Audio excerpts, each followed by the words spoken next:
Ragnar juga di posisi yang lain, tiba-tiba ada Beckham Putra di situ, tiba-tiba Donitri bisa maju, Kevin Verdong di mana. Jadi gue rasa kita harus percaya sama John Hartman karena kualitas dia sudah kita lihat sendiri kan, di Kanada dia bukan kaleng-kaleng juga.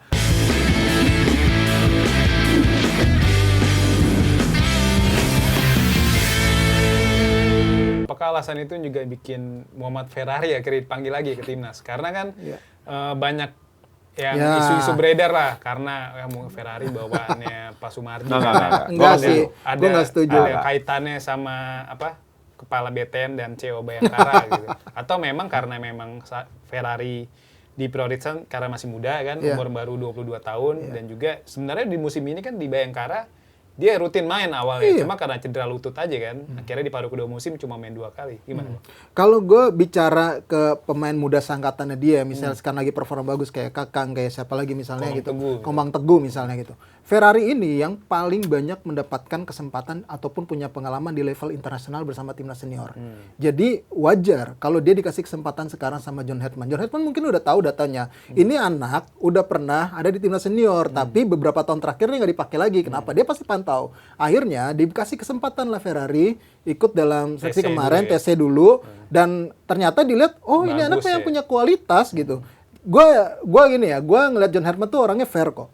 Kalau memang bagus, dia akan kasih kesempatan. Ketika dia lihat di dalam dia bisa main si sistemnya atau enggak, itu kan balik lagi ke dia nanti keputusan akhirnya. Gue rasa karena memang Ferrari bisa masuk ke dalam sistem yang dia mau, makanya dipilih si Ferrari itu gitu. Jadi nggak soal nepotisme, nggak mungkin juga lah. Sekarang udah nggak nyamanin lagi lah pemain titipan kayak gitu-gitu sih. Gue rasa enggak lah. John Hartman juga pasti punya integritas. Iya, John Hartman pasti punya integritas karena dia juga mempertaruhkan hal yang sangat besar sekali tanggung jawabnya dia gitu. Udahlah dibanding-bandingkan dengan pelatih sebelumnya, ini belum bisa nunjukin prestasi gitu kan. Karena kan belum ada kompetisi yang dia ikuti, baru FIFA Series saja kemarin ya. Tinggal AFF ini pembuktiannya, terus Asian Cup, dan akhirnya nanti Piala Asia 2027 untuk evaluasi dia agar ke 2030. Mungkin kalau gue lihatnya gini, ini blessing in disguise juga buat Ferrari. Karena Jay Isa cedera, Jordi Amat cedera, memang posisi center back itu berkurang. Jadi dia pasti Hartman pasti tanya-tanya lah, siapa ya bank datanya yang oke? Salah satunya Ferrari. Ferrari itu bagus sebenarnya, emang karena dia cedera dia jarang menit bermain. Makanya kenapa Matthew Baker dipanggil? Karena memang kurang di posisi center back untuk FIFA Match nanti menghadapi Oman sama Mozambik. Jadi gue rasa ini kesempatan Ferrari untuk bisa mendapatkan kesempatan kedua. Dikasih juga Matthew Baker untuk juga memberikan kesempatan Matthew Baker bermain dengan senior-seniornya nih. Biar cepat naik kayak waktu Marcelino main dengan senior-seniornya. Jadi ini menurut gue ada yang salah. Jadi jangan sangkut pautkan dengan nepotisme titipan, nggak ada. Ini netizen ada aja gitu. Mencari masalahnya nggak ada gitu. Jadi belum tentu juga dia main kan. Ya nanti kita lihat aja. Karena di posisi itu tuh Kevin Dick bisa main di tengah. Bisa main di tengah. Jadi biar si Sandy Walsh bisa main di kanan. Kan banyak opsi. Iya, Ferrari pun bisa main di kanan gitu, nggak cuma di back tengah. Jadi memang multifungsi juga. Baker pun bukan di back tengah, bisa di kiri, bisa. Malah kemarin beberapa kali ketika ketinggalan ditaruh di striker. Termasuk Donitri ya. Iya, Donitri juga. Style bener. Dan Hartman tuh salah satu pelatih yang berani mau menaruh pemain di posisi yang rada-rada di luar prediksi kita. Iya, benar. Dan udah kelihatan di FIFA Series kemarin kan. Kayak Rizky Ridho tiba-tiba lebih sering jadi fullback kanan. Iya, betul. Maksudnya yang beroperasi di situ kan. Maksudnya yang kita lihat biasa Rizky Ridho main di tengah, kan bisa di back sentral gitu. Tadi Mas Tio juga ada nyebut nama Matthew Baker kan. Matthew Baker kalau dia nanti debut nih lawan Oman atau Mozambik, jadi pemain termuda yang pernah main di timnas kan. Timnas Indonesia senior di usia ya sekitar 17 tahun 20-an hari lah. Ini sebenarnya selain karena memang timnas Indonesia butuh tambahan di posisi bek tengah karena ketiadaan Jay Ijas dan Jordi Amat, apakah karena itu saja atau mungkin karena khawatir Matthew Baker diambil sama Australia nih? Enggak sih. Kalau itu Matthew Baker udah ready kok. Dia udah yakin banget. Gua akan bersama Indonesia. Ini seperti tokat estafet aja, Bor. Kayak waktunya nih ada kesempatan. Lu gua kasih kesempatan besar.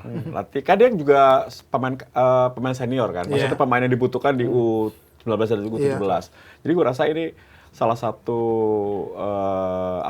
durian runtuh lah dalam karirnya ketika dua pemain yang atau kapten Jesus nggak ada sama Jordi yang biasa bisa menempati posisi center back nggak ada, jadi dia yang ngisi. Dan mungkin juga ya seperti kata John Hetman, ini jadi program akselerasi betul. ketika dia ingin menjadikan Matthew Baker seperti Jonathan David.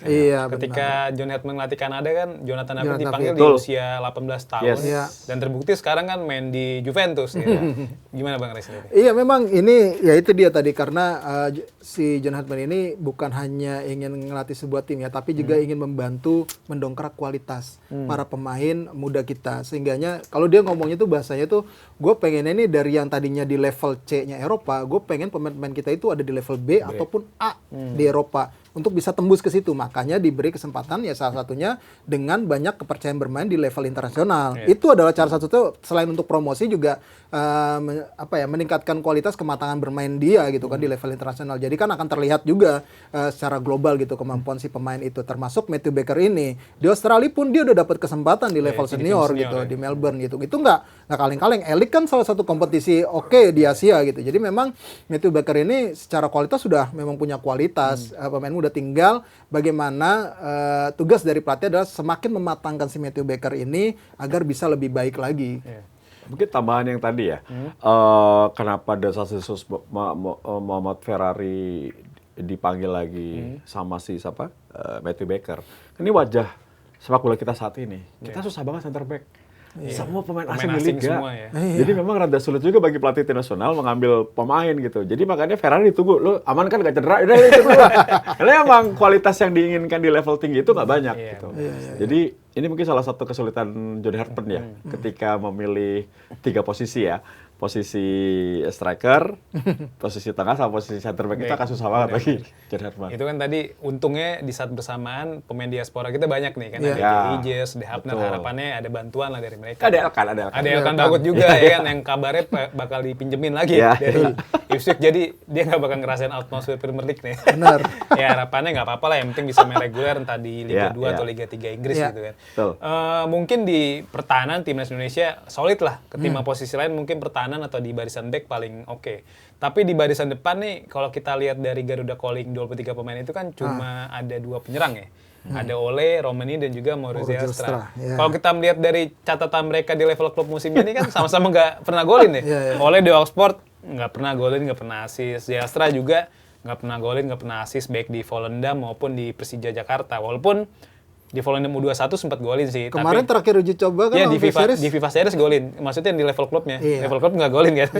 Ini gimana melihat situasi ini, Bang Res, Mas Tio?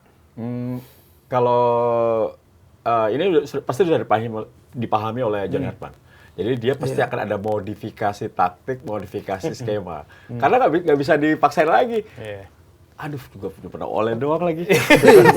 Apalagi dia pasti akan berpikir. Jadi gue rasa ini sudah dipahami oleh John Hetman, sudah menjadi risiko dia karena kita memang tidak punya striker. Pasti dia akan ada modifikasi. Seperti yang dilakukan ketika FIFA Matchday terakhir, dia akan memodifikasi beberapa posisi. Akhirnya Ragnar juga di posisi yang lain, tiba-tiba ada Beckham Putra di situ, tiba-tiba Donitri bisa maju, Kevin Verdong di mana. Jadi gue rasa kita harus percaya sama John Hetman karena kualitas dia sudah kita lihat sendiri kan. Di Kanada dia bukan kaleng-kaleng juga, tinggal berikan dia waktu. Dan tapi satu hal, PSSI dan juga federasi harus berpikir juga jangan sampai masalah striker ini berlarut-larut gitu. Masa nggak ada terus sampai kapan gitu ya? Betul. Karena terakhir ya eranya Boas kan. Iya. Setelah itu kan nggak ada lagi striker ganas. Iya benar sih. Boas, Ramadan Sananta ya udah segitu aja. Segitu aja Ramadan Sananta terakhir. Bukan level Asia kan? Iya. Tapi memang ketika gue ngobrol sama Jonathan, salah satu pertanyaan gue tanyain ini, Coach gimana lo cuma punya goal getter oleh Romani? Lo gimana ini ngeliat ini? Dia sadar betul itu memang benar, sadar betul. Tapi menurut dia yang penting adalah bagaimana sistem bermain ini menghasilkan bola lebih banyak di kotak penalti. Itu yang kita nggak punya. Makanya striker kita juga kenapa tumpul ya itu juga gitu. Tapi juga jangan sampai terpaku juga sama striker utama itu, seorang goal getter itu. Karena semua pemain harus ditanamkan mindset dia bisa mencetak gol. Bisa mencetak gol. Jadi udah kebaca nih filosofinya bakal gimana. Walaupun Ole mungkin nggak tajam misalnya di depan ataupun Maurizio Astra nggak tajam di depan, tapi yang lainnya bisa tampil lebih tajam untuk membantu mencetak gol gitu. Jadi memang nggak cuma tergantung dalam satu striker, tapi memang butuh banget kita goal getter. Makanya dia kenapa nyoba Luke Vickery. Iya kan di TC kali ini ya. Mitchell Baker juga. Bagus ya? Gue sih masih sosok ya. Gue ngeliatnya ya.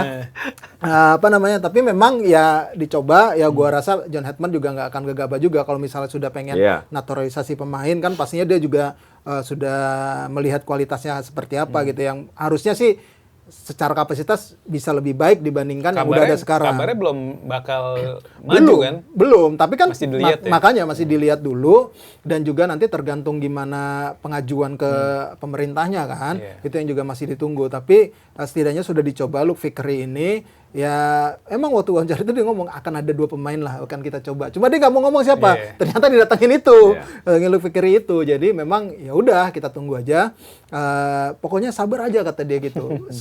Kata dia pokoknya tenang aja, pelan-pelan kata step by step. Kalau kata dia gitu, pasti kita akan bisa nemu solusinya terkait hal ini dia bilang. Jadi memang ya kita tunggu aja nanti pembuktiannya dari John Hetman terkait dengan goal getter ini. Oleh Mauricio Sarr di level klub memang tidak oke lah ya. Kalau di timnas untuk level Asia, Ole terutama, masih bisa lah. Masih bisa. Kalau Mauricio Sarr ini masih memang harus lebih dimatangkan lagi sih. Karena usia juga masih muda, masih bisa berkembang ya. Betul. Ya. Ini terakhir mungkin Mas Tio, Bang Rais, prediksi lain apa lah untuk timnas Indonesia lawan Oman? Oke. Jaga gawang Emil kali ya. Emil. Okay. Formasi berapa nih Mas Tio? 4-4-2 lah. 4-4-2 aja. Karena dia suka berubah jadi 3-5-2 atau 4-3-3 terserah dia lah ya. Pokoknya gue lihat ada 2 striker di depan. Jadi yang kiper Emil, terus gue di kanan tuh Kevin Dix, Rido sama Elkan, kirinya Donitri. Tengahnya Jakob Sayuri, Joy Pelupesi, Verdong, Beckham, Verdong. Verdong jadi join nggak sih? Jadi kayaknya. Jadi belum ada. Verdong enggak Mas. Verdong jadi masuk. Makanya Donitri gue taruh belakang karena ada Verdong. Verdong bisa ke tengah kan. Depannya baru Ole sama Ragnar. Iya. 4-4-2. Gimana Bang Riz? Gue 4-2-3-1 masih. 4-2-3-1. Back tengahnya ini mungkin ya. Ini gue ngelihatnya masih ke Rizky Ridho sama si Kevin Dix. Terus di kanan ada Sandy Walsh kalau misalnya dia nggak cedera.